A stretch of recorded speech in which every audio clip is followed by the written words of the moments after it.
Dean pressed his back against a shipping crate, his old heart hammering like it wanted to break through his ribs. He was 72 years old. Too old for this. Too old to be dodging bullets in a warehouse at midnight. "Come on out, Dean."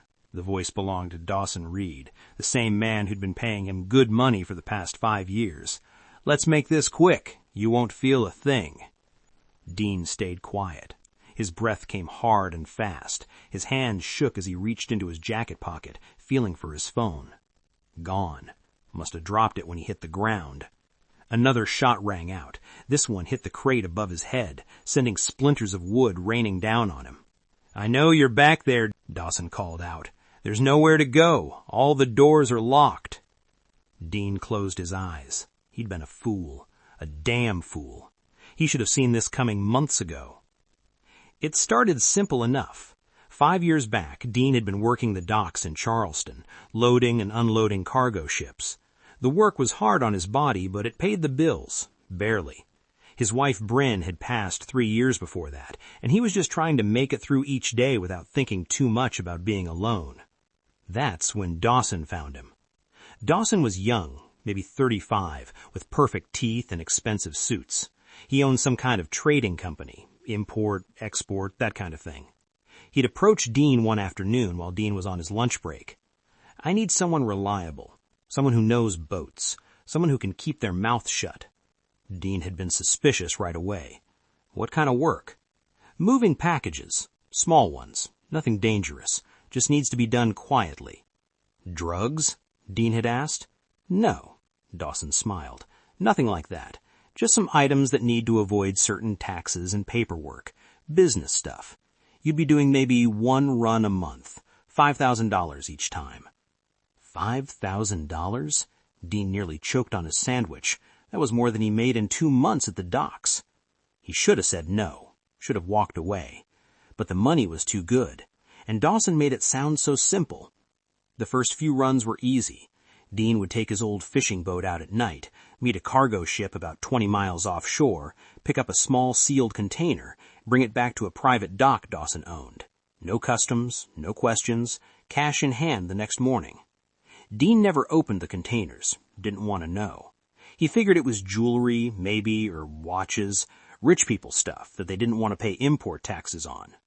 After 6 months, Dawson started trusting him with bigger jobs, more containers, different pickup spots. The money went up to $8,000 a run.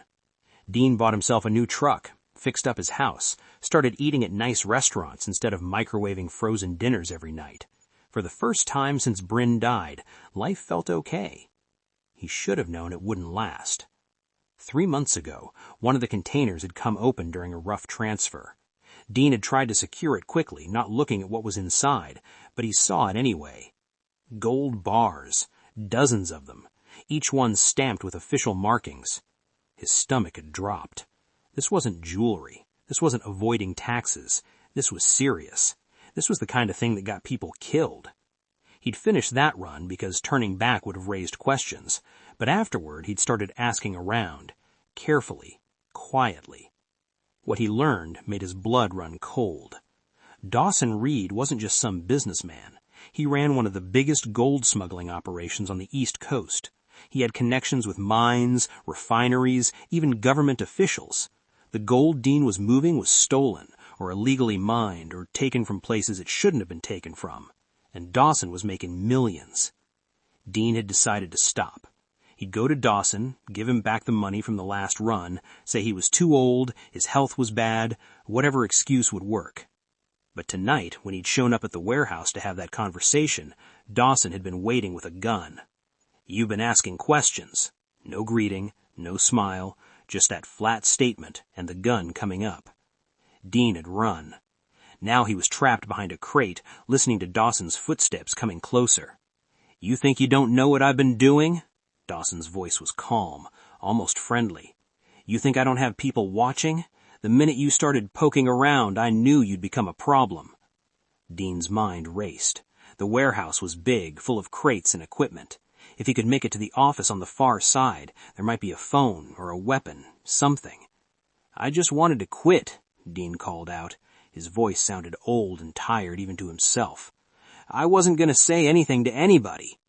Dawson laughed. Sure you weren't. That's what they all say. But I can't take that chance. You understand, right? It's just business. Another shot. This one closer.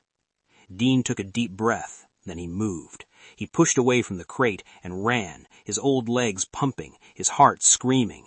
Behind him, Dawson fired twice more. The bullets sang past him. He dove behind a forklift, gasping for air. His chest hurt. His vision swam. You can't run forever, Dawson said. You're old, Kelsey, out of shape. I can do this all night. Dean wiped sweat from his face. His hand came away shaking. But his mind was starting to clear. Fear was giving way to something else. Anger, maybe, or just the stubborn will to survive. Because there was something Dawson didn't know. Something Dean had figured out 2 weeks ago when he really started digging into Dawson's operation. And if he could stay alive long enough, that information might be the only thing that could save him. He just had to make it until morning. Dear listener, it's about to get serious.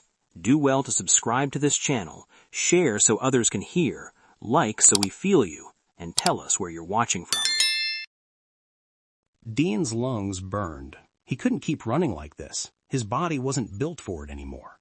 He crouched behind the forklift, trying to think. Somewhere in all this mess, there had to be a way out. You know what's funny? Dawson's voice came from maybe 30 feet away. I actually liked you, Dean. You were reliable, never complained, never got greedy. That's rare in this business. Dean didn't answer. He was scanning the area, looking for options. To his left, a row of metal shelving units. To his right, more crates. Straight ahead, the office Dawson used when he came to check inventory. It had windows, but they were covered with metal bars. But you just had to go snooping around, Dawson continued.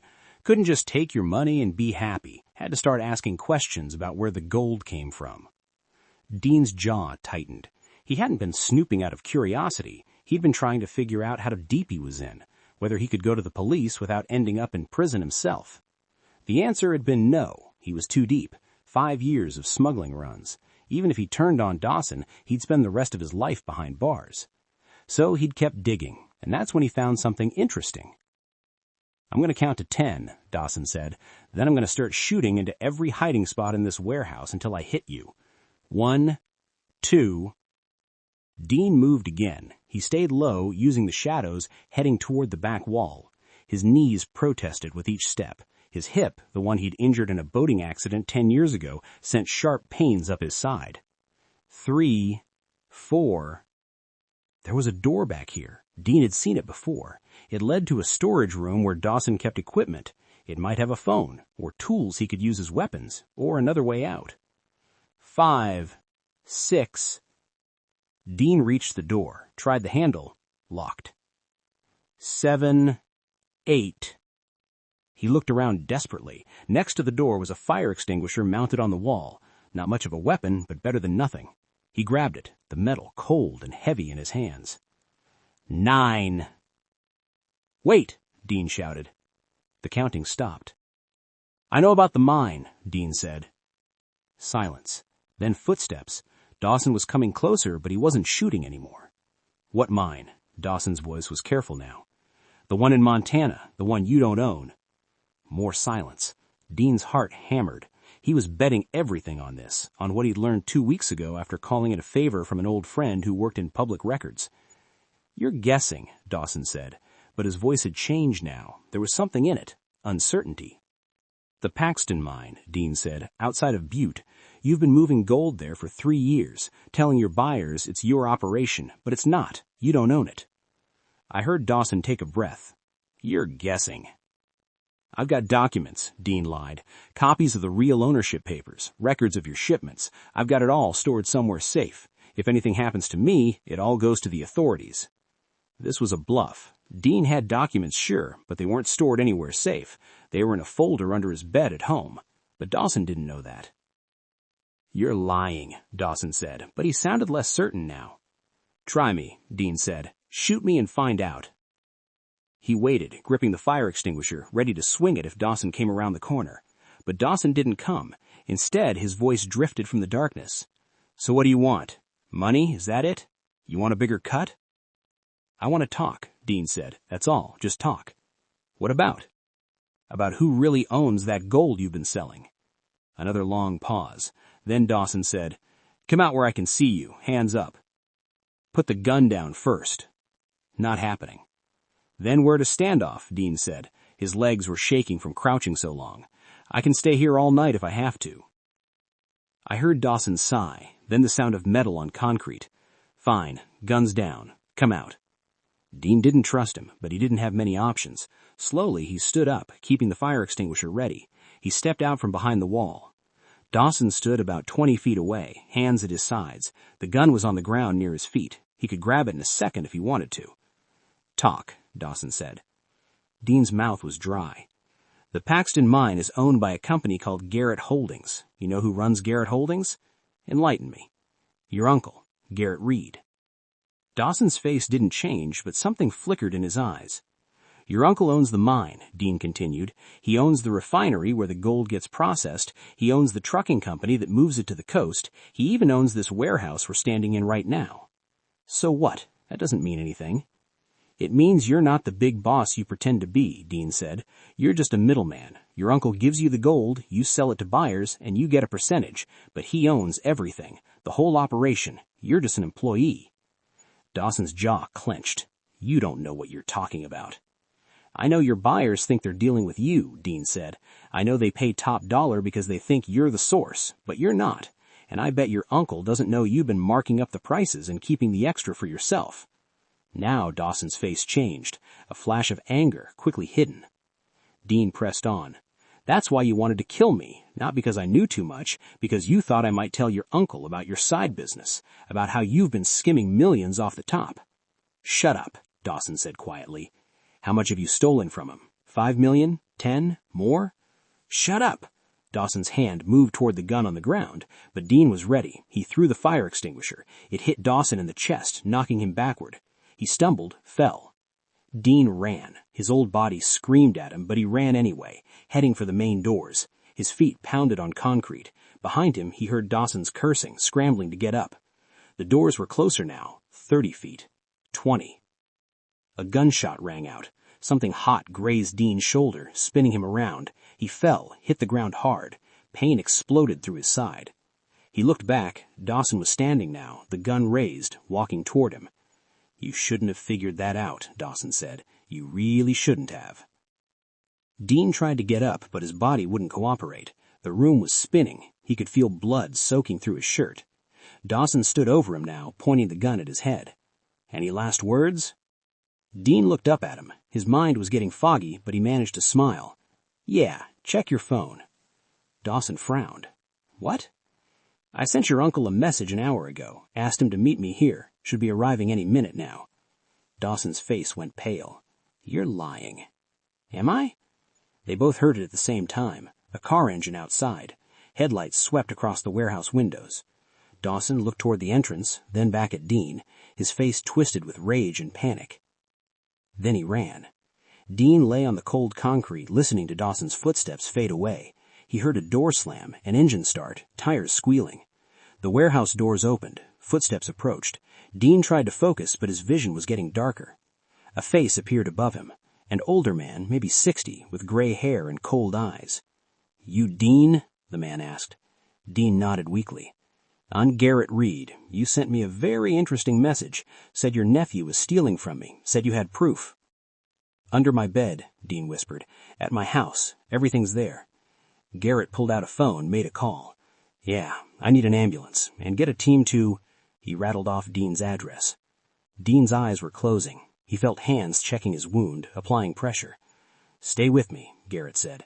"You're going to be fine. And then you and I are going to have a long talk about my nephew and about what you want in exchange for those documents." Dean tried to answer, but the darkness was pulling him under.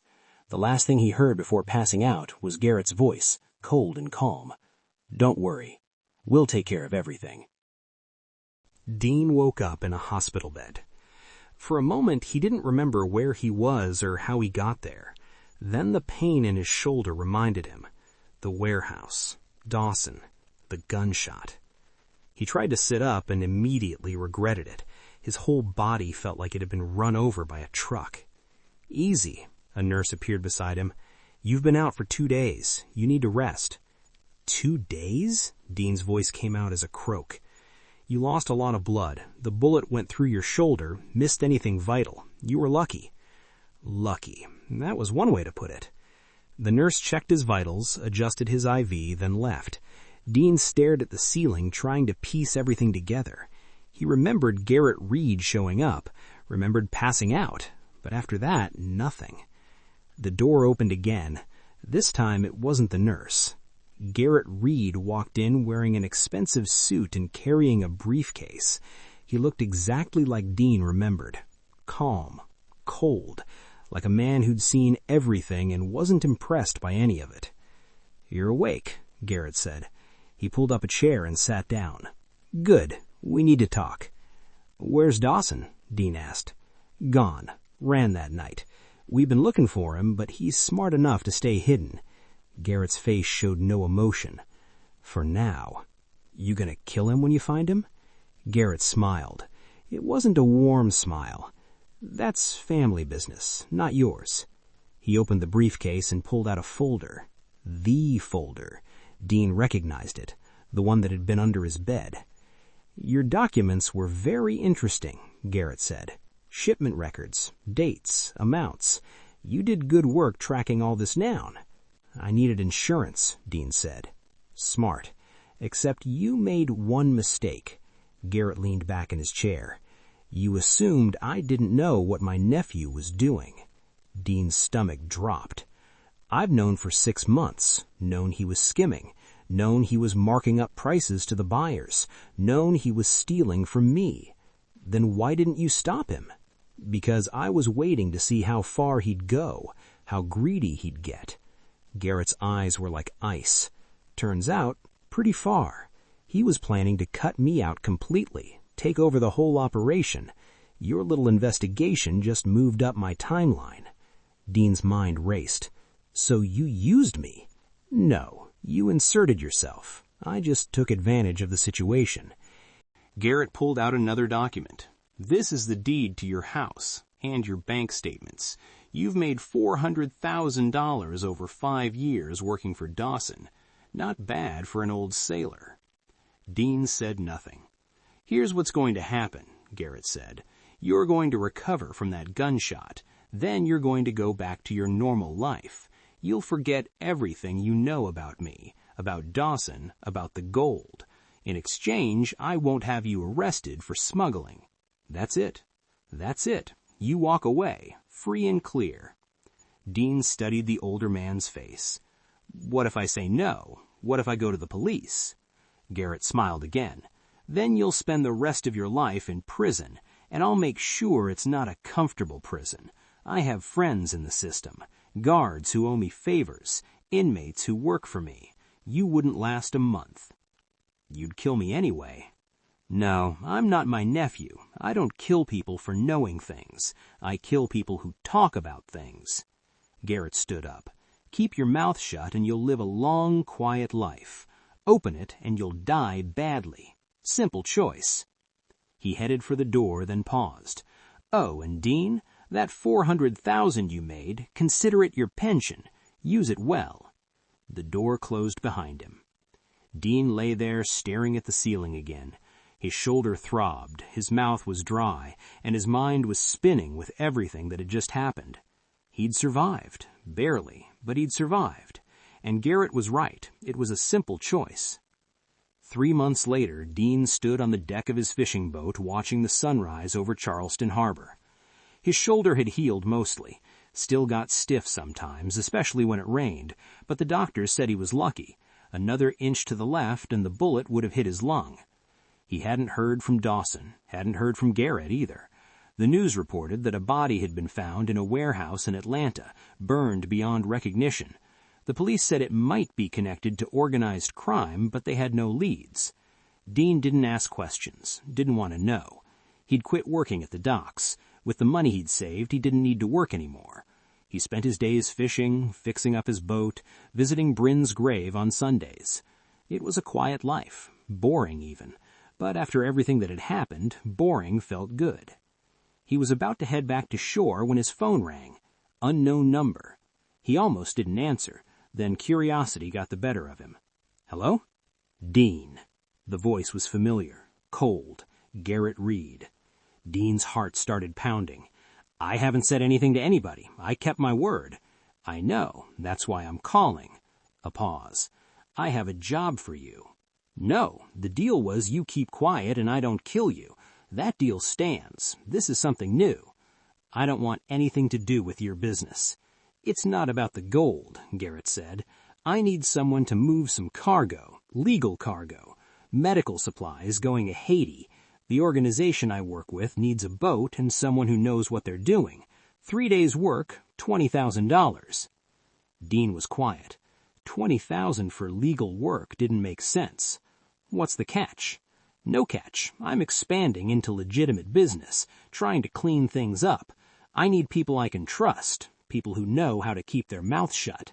Find someone else. I'm asking you. And I'm saying no. Silence on the other end. Then Garrett said, Fair enough, I respect that, but the offer stands if you change your mind. The line went dead. Dean stood there, phone in hand, watching the water. Part of him wanted to throw the phone into the harbor.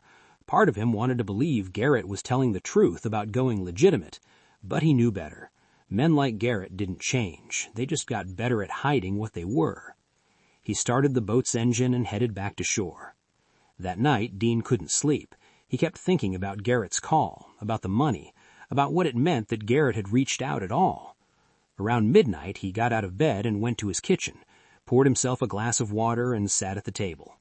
The folder was still there. Not the original, Garrett had taken it, but Dean had made copies, just in case. He'd hidden them in 3 different places, insurance, like he'd told Dawson.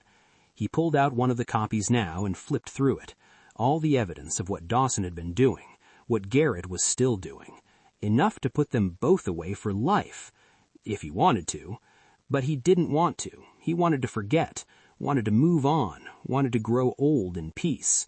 Except peace felt like a lie now, because he knew the truth, knew what was happening, knew that while he was sitting in his kitchen drinking water, Garrett was out there moving illegal gold, making millions, hurting people, and Dean was letting it happen.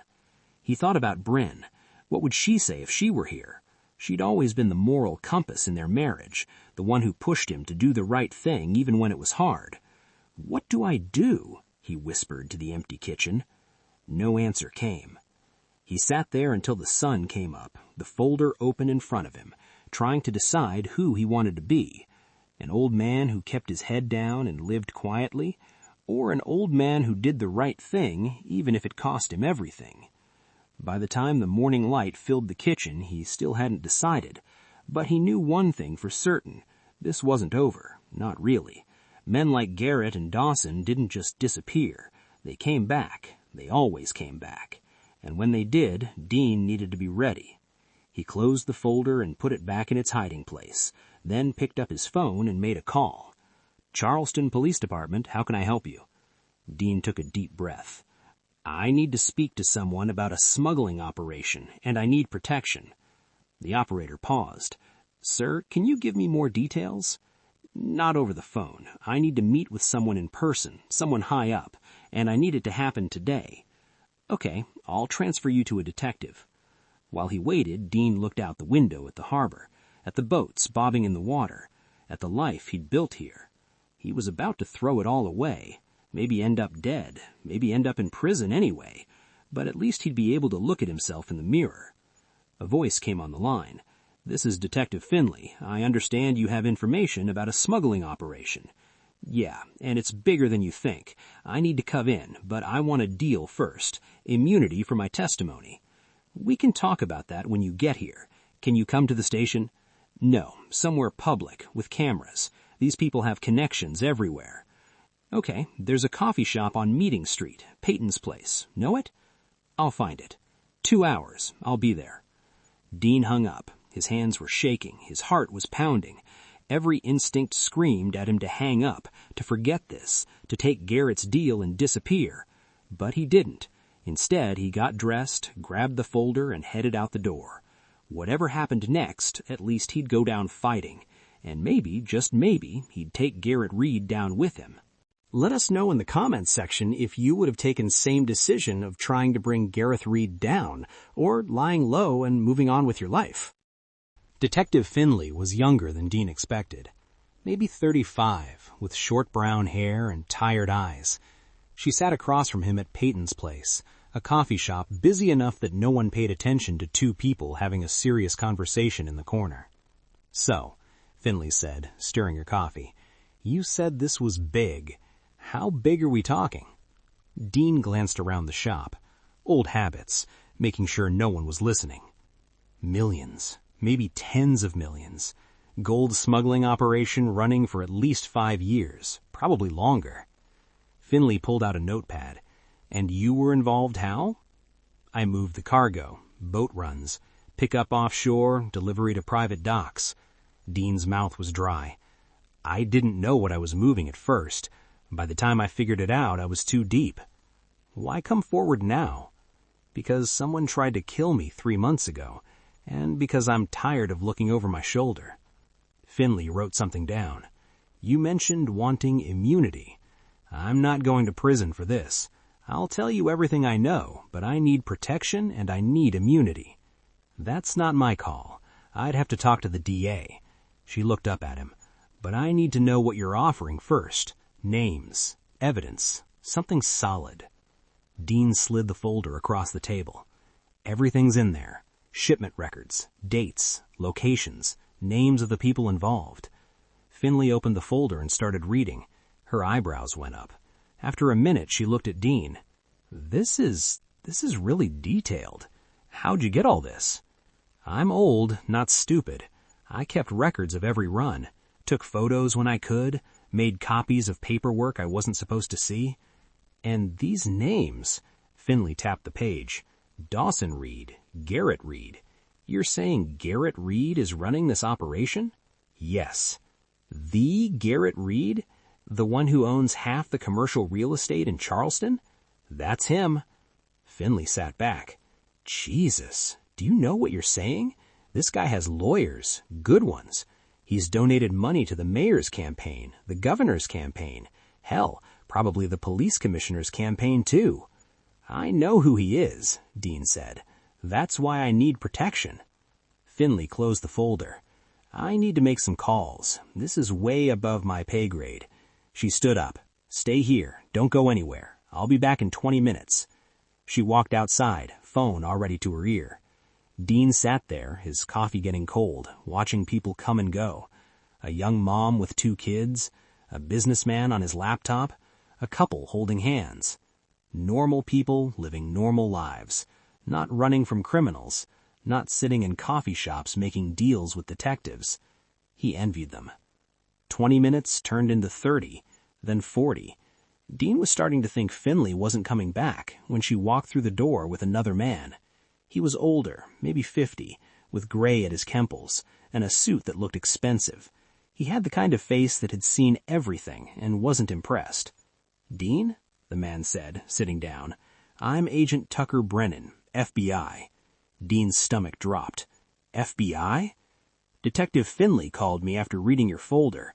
What you're describing isn't just local crime. It crosses state lines, involves interstate commerce. That makes it federal." Brennan leaned forward. "Tell me about Garrett Reed." So Dean told him. Everything. The 5 years of smuggling runs, the containers of gold, Dawson trying to kill him, Garrett showing up at the warehouse, the phone call 3 months later. Brennan listened without interrupting. When Dean finished, the agent was quiet for a long moment. "You said Garrett told you he knew about Dawson's skimming for 6 months. How did he know?" "He didn't say." "And you believed him? That he just knew?" Dean thought about it. "Yeah, I believed him. He's the type who knows everything that happens in his organization." Brennan exchanged a look with Finley. "What if I told you Garrett Reed has been under investigation for 2 years? We've been watching him, watching his businesses. We know he's dirty, but we haven't been able to prove it. So use what you're giving me." "We will, but there's a problem." Brennan tapped the folder. "These records are good, really good, but they all point to Dawson Reed as the main operator. Garrett's name shows up, sure, but only as a property owner, a business owner, nothing that directly ties him to the smuggling. He runs the whole operation. I believe you, but believing isn't the same as proving. Brennan leaned back. Here's what I need. I need you to get Garrett on tape admitting what he does. I need him to say something we can use in court. Dean stared at him. You want me to wear a wire? Yes. He'll kill me. Not if we do this right. Brennan pulled out his phone and showed Dean a photo. It was Dawson Reed, but he looked different, thinner, scared. We found Dawson 2 weeks ago. He's been hiding in Florida. Right now he's in protective custody, and he's talking. What's he saying? That Garrett runs everything, that the Paxton mine is just one source, that Garrett has operations in 4 states, that he's been doing this for 20 years. Brennan put his phone away. But Dawson's testimony alone won't be enough. He's a criminal, a liar. Defense attorneys will tear him apart. We need corroboration. We need Garrett's own words. Dean's hands were shaking. He put them under the table so the agent wouldn't see. And if I say no, then we'll do our best with what we have. But Garrett will probably walk, and he'll know you talked to us. You think he'll let that slide? The answer was obvious. No. Garrett wouldn't let it slide. He'd come after Dean. Maybe not right away, but eventually. If I do this, Dean said slowly, I want full immunity, everything in writing, and I want witness protection after. Done, Brennan said immediately. I'll have the paperwork drawn up today. And I want to know something first. Dean looked the agent in the eye. The mine, the Paxton mine, who really owns it? Brennan frowned. I told you, Garrett Reed, through his company, Garrett Holdings. But who owned it before Garrett? Why does that matter? Just tell me. Brennan pulled out his phone again, typed something, scrolled. Looks like it was owned by a mining company called Coastal Ventures. They went bankrupt in 2005. Garrett bought the mine and several other properties in the liquidation sale. And before Coastal Ventures? More typing, more scrolling. Before that, it was... that's interesting. What? Brennan turned his phone so Dean could see. Before Coastal Ventures, the mine was owned by a family trust, the Jenkins Family Trust. Dean's heart started pounding. Jenkins? You know that name? That was my wife's maiden name, Bryn Jenkins. Finley and Brennan looked at each other. Could be a coincidence. Jenkins is a common name. But Dean was already thinking. Bryn's father had been a miner, worked out west before moving to Charleston. He died when Bryn was young. She never talked about him much, said it was too painful. I need to see more, Dean said, about that trust, about who was in it. Brennan hesitated. This is getting off track. We need to focus on... Please, Dean's voice was urgent. Just look, 5 minutes. Brennan sighed, but typed into his phone again. This time he was quieter longer. His expression changed. Okay, the Jenkins Family Trust was established in 1987 by... He scrolled. By Marcus Jenkins and his wife, Patricia Jenkins. They had one daughter, Bryn Louise Jenkins, born in 1952. The coffee shop seemed to tilt. Dean gripped the edge of the table. When the mine was sold to Coastal Ventures in 2000, the trust was dissolved, but the daughter, your daughter, she should have received a payout from the sale. How much? Dean's voice was barely a whisper. More scrolling. Looks like the mine sold for $8 million. After debts and legal fees, the trust should have received about $5 million, which would have gone to Bryn Jenkins as the sole heir. Dean couldn't breathe. She never got it. We never got it. Are you sure? I would have known. We were married by then. We struggled for money our whole lives. If she'd had $5 million, we would have... He trailed off. The room was spinning. There's more, Brennan said quietly. According to this, Coastal Ventures was a shell company. It existed for exactly 5 years, then went bankrupt right after Garrett bought the mine. The Emily bankruptcy filing shows millions in debt, but when you dig into where that debt came from... What? Dean asked. It all traces back to loans from other companies. companies that Garrett Reed owns. Finley leaned forward. Wait, are you saying Garrett Reed created a fake company, used it to buy the mine, then bankrupted it so he could buy it for cheap? That's exactly what I'm saying. Brennan was reading faster now. And if the Jenkins Family Trust never received their payout, it means the money is still out there, somewhere. Dean's mind was racing. The gold, all that gold Garrett's been smuggling, where's it been coming from? The Paxton mine. The mine that he stole from my wife's family. Understanding dawned on Brennan. The mine that technically still belongs to the Jenkins Family Trust, which would make you, as Bryn's widower, the legal owner. They sat there, the noise of the coffee shop fading into the background.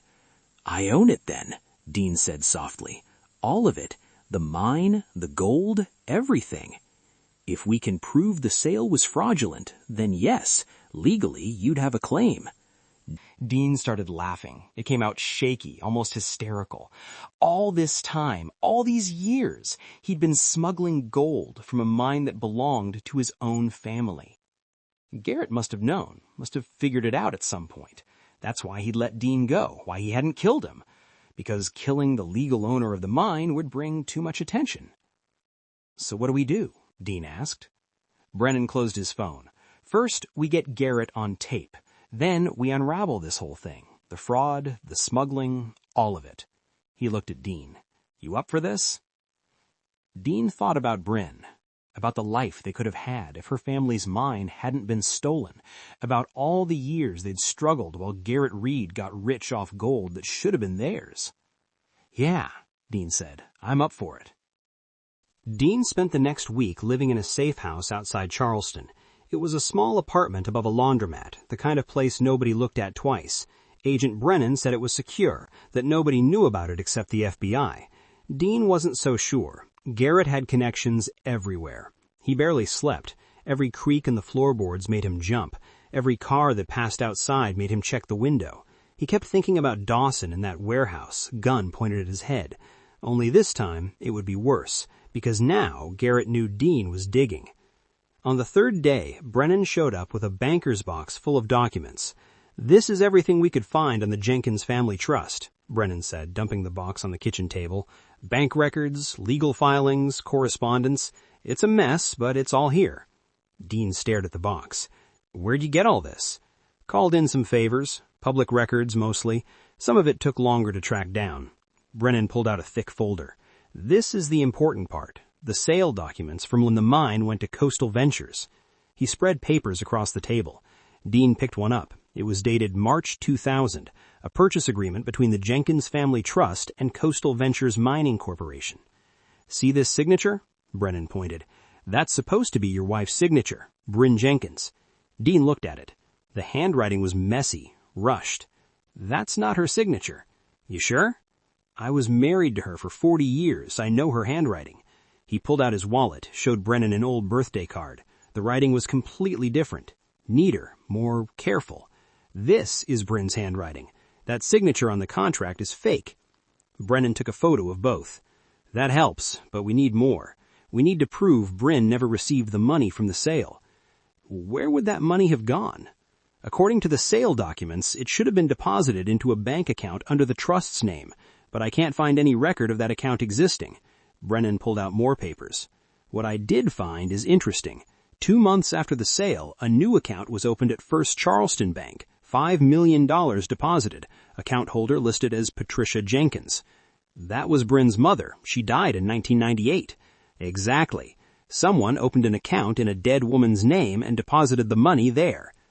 Garrett. Probably, or someone working for him. Brennan showed Dean another document. The account stayed open for 6 months. During that time, all $5 million was transferred out in chunks. $20,000 here, $50,000 there, always to different accounts. By the end of 2000, the account was empty and closed. Dean felt sick. He stole everything. And covered his tracks pretty well, but not well enough. Brennan pulled out his laptop, opened it. I've been tracing where those transfers went. Most of them dead-end at other shell companies. But a few, he turned the laptop so Dean could see, a few went to companies we know Garrett controls. The screen showed a web of connections. Company names, dollar amounts, dates. It looked like a spider's web. "This is good," Dean said. "This proves he did it." "It proves someone did it. We still need to connect Garrett directly." Brennan closed the laptop. "That's where the wire comes in. We need him to talk about the mine, about the trust, about what happened to the money." "How am I supposed to make him talk about that? He's not stupid." "No, but he's arrogant, and he thinks you don't know about the mine ownership." Brennan leaned back in his chair. "Here's what I'm thinking. You call him. Tell him you've been thinking about his job offer, the medical supplies run to Haiti. Say you want to meet to discuss it." "He'll be suspicious." "Maybe, but he also wants you close, wants to keep an eye on you. If you reach out to him, he'll take the meeting." Dean rubbed his face. His shoulder ached, the one Dawson had shot. The one Dawson had shot. "And then what? I just start asking about my dead wife's family mine?" "No, you let him talk. Get him comfortable. Then you mention you've been going through Bryn's old papers. Say you found something about her family, about a mine out west. See how he reacts. And if he doesn't take the bait, then we try something else. But I think he will. He's been sitting on this secret for 25 years. Part of him probably wants to brag." Dean doubts that. Garrett didn't seem like the bragging type, but he didn't have better ideas. "When?" Dean asked. "Tomorrow night. We'll get you fitted with a wire this afternoon. Practice what you're going to say, then you make the call." The wire was smaller than Dean expected, just a tiny microphone clipped inside his shirt with a transmitter the size of a phone battery pack tucked into his waistband. "Don't touch it," the tech agent said. "Don't fidget with your shirt. Don't draw attention to it. Just act normal." "What if he searches me?" "Then we'll hear everything, and we'll come in." She tested the microphone, nodded. "Try to stay within 20 feet of him. Closer is better. And speak clearly." "What if he takes me somewhere without windows, somewhere you can't get to quickly?" The tech agent didn't answer. She just gave him a look that said, "Then you're on your own." "Great." Brennan came in. "Ready to make the call?" Dean's hands were sweating. "As ready as I'll ever be." They'd given him a script, not word for word, but general talking points. Keep it casual, don't sound desperate, make it seem like he'd thought it over and decided Garrett's offer was worth considering. He dialed the number. It rang 3 times. "Dean." Garrett's voice was calm, unsurprised, like he'd been expecting the call. "Changed your mind about my offer?" "Maybe. I've been thinking about what you said, about going legitimate. And I could use the work. 20,000 for 3 days sounds fair." Silence on the other end. Dean could almost hear Garrett thinking. "Where are you right now?" Garrett asked. "Home? Why?" "Just wondering. You've been quiet lately. Haven't seen you around the docks." Dean's heart rate picked up. Did Garrett know I'd talked to the FBI? Was this a test? "Been laying low," Dean said. "After what happened with Dawson, figured it was smart to keep my head down." "Smart. Dawson always was reckless." A pause. "You hear what happened to him?" "No. What?" "Found dead in Florida, a couple weeks ago. Someone put 3 bullets in his head." Dean's mouth dried. The FBI said Dawson was in protective custody. Was Garrett lying, or had something gone wrong? "That's too bad," Dean managed. "Is it?" Garrett's voice was cold. "He tried to kill you, tried to kill me. I'd say he got what came to him." "I guess. Anyway, about the job. You free tomorrow night?" "Yeah?" "Good. Meet me at the warehouse, the same one where Dawson shot you. 8 o'clock. We'll discuss details." The warehouse, the place where Dean nearly died. Garrett was sending a message. "I'll be there," Dean said. "Come alone, no friends, no cops, just you and me." The line went dead. Dean set the phone down. His hands were shaking. Brennan and the tech agent had heard everything. "He knows," Dean said. "He knows I talked to you." "Maybe, or maybe he's just being careful. But either way, we're moving forward. Tomorrow night, 8 o'clock. We'll have agents outside the warehouse. You'll be wired. Anything goes wrong, we come in." "He said Dawson is dead." "Dawson's fine. He's in a federal facility in Virginia. Garrett's lying to test you, see if you know something." "What if he's not lying? What if Garrett has people inside the FBI? What if he knows exactly where Dawson is?" Brennan's face hardened. "He doesn't. We've been careful. Dawson's location is need to know only. Garrett's bluffing." But Dean wasn't convinced. Garrett Reed hasn't stayed successful for 20 years by being careless. If he said Dawson is dead, there's a reason. I want to talk to Dawson, Dean said, before I meet with Garrett. I want proof he's alive. That's complicated. Then uncomplicated, because I'm not walking into that warehouse unless I know Garrett was lying about Dawson. The two agents looked at each other. Finally, Brennan nodded. Fine, I'll make a call, but it'll have to be tonight, and it'll be on video. Dawson isn't in Charleston. I don't care, just set it up. At 10 o'clock that night, Dean sat in front of a laptop in the safe house. Brennan was on the phone in the other room talking to someone. The tech agent was packing up her equipment. The laptop screen flickered. Then a face appeared. Dawson Reed looked terrible. His face was pale, thinner than Dean remembered, dark circles under his eyes. He was wearing an orange jumpsuit and sitting in what looked like an interrogation room. Dean said. His voice was hoarse. Didn't expect to see you again. Your uncle says you're dead. Yeah, well, my uncle says a lot of things. Most of them are lies. He tried to kill me. He tried to kill me, too. Only difference is I'm family. That buys you one mistake, but only one. Dean leaned closer to the camera. You're working with the feds. That's smart. Garrett's going down. About time. Tell me about the mine, the Paxton mine. How long have you known it belonged to my wife's family? Dawson blinked. What? The mine, the one you and Garrett have been pulling gold from. It was stolen from the Jenkins Family Trust. My wife was a Jenkins. I didn't know that. Dawson looked genuinely surprised. Garrett never told me. He just said he owned it, that he bought it cheap in a bankruptcy sale. He did, after committing fraud to force the bankruptcy. Son of a bitch, he really did steal it from you. From my wife's family, yeah. Does he know you know? Not yet. I'm meeting him tomorrow night, going to get him to admit it. Be careful, Dawson said. Garrett's paranoid. If he thinks you're a threat, he won't hesitate, family or not. I know. And Dean? Dawson's eyes were serious. Whatever happens tomorrow, make sure you get him on tape, because if you don't, he'll walk, and he'll come after both of us. The screen went dark. Dean sat there staring at the blank screen. Tomorrow night, 8 o'clock, the warehouse. He thought about Bryn, about the life they could have had, about the mine that should have made them rich. Tomorrow night, he'd finally get some justice. Or he'd die trying. The warehouse looked different at night. Dean pulled up in his truck at 7:55. The building loomed against the dark sky, all shadows and metal. A single light burned above the entrance. Garrett's car was already there, a black Mercedes parked near the door. Dean sat in his truck for a moment, trying to calm his breathing. The wire under his shirt felt like it weighed 100 pounds. He could almost feel it pressing against his skin. "You're doing great," Brennan's voice came to the earpiece hidden in his ear. "We're in position. 3 cars, 6 agents. Anything happens, we're 30 seconds away." 30 seconds. That was a long time to be alone with a man who'd killed before. Dean got out of his truck. His legs felt shaky. The night air was cold, and he could see his breath. He walked to the entrance, pushed open the door. Inside, the warehouse was mostly dark, except for a few overhead lights near the office.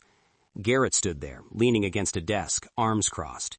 He wore jeans and a dark jacket. Casual, but his eyes were sharp. "Dean," Garrett said. "Right on time. I appreciate that." "You said 8 o'clock. "I did." Garrett gestured around the warehouse. "You remember this place? Last time you were here, you were bleeding on the floor." "I remember. My nephew almost killed you. Right over there." He pointed to a spot near some crates. "Good thing I showed up when I did." "Yeah, lucky." Garrett smiled. It didn't reach his eyes. "Luck had nothing to do with it. You sent me a message, told me to come. That was smart thinking for a man who'd been shot." Dean said nothing. He was trying to figure out Garrett's angle. Why bring him here? Why this place? "So," Garrett said, "the job. Medical supplies to Haiti. 3 days on a boat. 20,000 cash. You interested?" "Depends. Is it really medical supplies?" "Does it matter?" "Yeah, it does. I'm done with illegal work." "You spent 5 years smuggling gold, and now you're growing a conscience?" "I spent 5 years not knowing what I was smuggling. Now I know better." "Fair enough." Garrett pushed off the desk, walked closer. "The supplies are real, medicine mostly. Antibiotics, pain medication. Going to a clinic in Port-au-Prince. All legal, all documented. I'm branching out, trying to clean up my operation. Why? Because I'm 62 years old and I'm tired. I've made my money, now I want to spend it without looking over my shoulder. He stopped about 10 feet away. Plus, legitimate business is easier, less risk, less stress. And you need me because I need people I can trust, people who know how to keep quiet. You've proven you can do that. Dean met his eyes. Have I? Something flickered in Garrett's expression. You tell me. This was it, the moment. Dean took a breath. I've been going through some old papers, my wife's stuff, found some things I didn't know about. What kind of things? Her family. Her father worked in mining out west, Montana.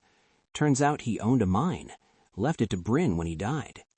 Garrett's face didn't change, but his shoulders tensed slightly. That's so. Yeah, the Paxton mine. You ever hear of it? Now Garrett smiled, but it was a different smile, colder. Can't say I have. Funny, because public records show you own it now. I own a lot of properties. This one was supposed to go to Bryn, her father's trust, but the money never showed up. $5 million just disappeared. Garrett was quiet for a long moment. Then he walked back to the desk, opened a drawer, pulled something out. For a second, Dean thought it was a gun, but it was just a folder. Come here, Garrett said. Dean hesitated. Why? Because we need to have an honest conversation, and I want to show you something. Slowly, Dean walked over. His heart was pounding so hard he was sure Garrett could hear it. Garrett opened the folder. Inside were old photographs, black and white, edges yellowed. He pulled one out, showed it to Dean. It was a mine, mountains in the background, men standing in front of the entrance holding pickaxes. One of them looked familiar. That's your father-in-law, Garrett said, pointing. Marcus Jenkins. This photo's from 1985. Dean stared at the picture. He'd never seen photos of Bryn's father. She didn't have any, or so she'd said. How do you have this? Because I knew Marcus Jenkins. Garrett pulled out another photo. This one showed two men shaking hands. One was Marcus. The other was younger, maybe 30, but Dean recognized him. Garrett. You knew him? Dean's voice was barely a whisper. We were partners, back in the 80s. He had the mine, I had the business connections. We ran gold together for 5 years. Then he got sick. Cancer. Died in 1990. Left everything to his wife and daughter. Bryn never mentioned you. That's because she never knew. Marcus kept his business life separate from his family. Didn't want them involved. Garrett closed the folder. When he died, his wife Patricia took over the trust. She didn't know anything about mining. Didn't know anything about business. The mine started losing money. So you helped her? I tried to. Offered to buy her out, give her fair value. She refused. Said Marcus would have wanted the mine to stay in the family. Garrett's voice was flat, emotionless. So the mine kept bleeding money. By 2000, Patricia was dead too. Heart attack. And Bryn inherited the whole mess. Dean's throat was tight. Bryn never mentioned all this to me. Because she didn't know. Patricia handled everything. When she died, the lawyers were supposed to contact Bryn, tell her about the mine, about the trust. But somehow that didn't happen. Because you made sure it didn't. I made sure the paperwork was complicated, yes. Garrett's eyes were cold. But I'm not the villain here, Dean. I gave you work when you needed it, paid you well, kept you alive when Dawson wanted you dead. I could have killed you 12 times, but I didn't. Why not? Because killing you would have raised questions, would have brought attention to the mine, to the trust, to everything. Garrett pulled out his phone, checked it. And because, in a weird way, I respected you. You reminded me of Marcus. Hard-working, loyal, not too greedy. You're saying you let me live as a favor? I'm saying I let you live because it was easier than the alternative. Garrett put his phone away. But now you're making things complicated, talking to the FBI, digging into records. That changes things. Dean's blood went cold. You know? Of course I know. You think I didn't notice when FBI agents started poking around my businesses, when they pulled records on the mine, on coastal ventures? I've been doing this for 30 years. I know how investigations work. Then why am I still alive? Because I wanted to give you a choice. Garrett walked closer. Too close. Dean could smell his cologne. You can keep pushing this, keep working with the FBI, try to prove I stole the mine, and maybe you'll succeed. Maybe you'll take me down. But in the process, you'll destroy yourself too. Because you're not innocent, Dean. You smuggled gold for 5 years. You profited from my operation. Any lawyer will argue you were complicit, that you knew exactly what you were doing. Garrett's voice dropped lower. You'll spend the rest of your life in prison, while I walk away with the best lawyers money can buy. Unless I have you on tape admitting everything. Garrett smiled. Like now, with the wire you're wearing? Dean's heart stopped. You think I didn't check? Garrett pulled out a small device from his pocket. It looked like a phone, but the screen showed wavy lines. He picked up your signal the minute you walked in. You're broadcasting to someone outside. The FBI, I'm guessing. He reached out, grabbed Dean's shirt, ripped it open. The wire fell out, dangling by its cord. Cute, Garrett said. He yanked the wire off, threw it on the ground, stomped on it. You heard everything, Dean said. His voice was shaking. They're coming. No, they're not. He showed him the device. This is a jammer. Been running since you got here. Everything you transmitted was scrambled. Your FBI friends heard nothing but static. He looked at the crushed wire on the ground, at Garrett's calm face, at the door so far away. Now, Garrett said quietly, here's what's going to happen. You're going to walk out of here. You're going to tell the FBI the meeting was a bust, that I didn't say anything useful. Then you're going to disappear, take the money you've made and go somewhere far away, Mexico maybe, or South America. And if I don't, then I'll make sure the FBI knows about every illegal thing you've ever done, every shipment, every dollar. I kept records too, Dean, detailed records, with your signature on half of them. You're bluffing. Am I? Garrett pulled out his phone, showed him a photo. It was a document, a shipping manifest, with Dean's signature at the bottom. I have 100 of these, all evidence that you were a willing participant, not a victim, a criminal. The room felt like it was closing in. Dean's mind raced, trying to find a way out, but there wasn't one. Garrett had thought of everything. There is one other option, Garrett said slowly. What? You work for me. Really work for me. Not just boat runs. I need someone to manage the mine. Someone I can trust. Someone who knows how to keep quiet.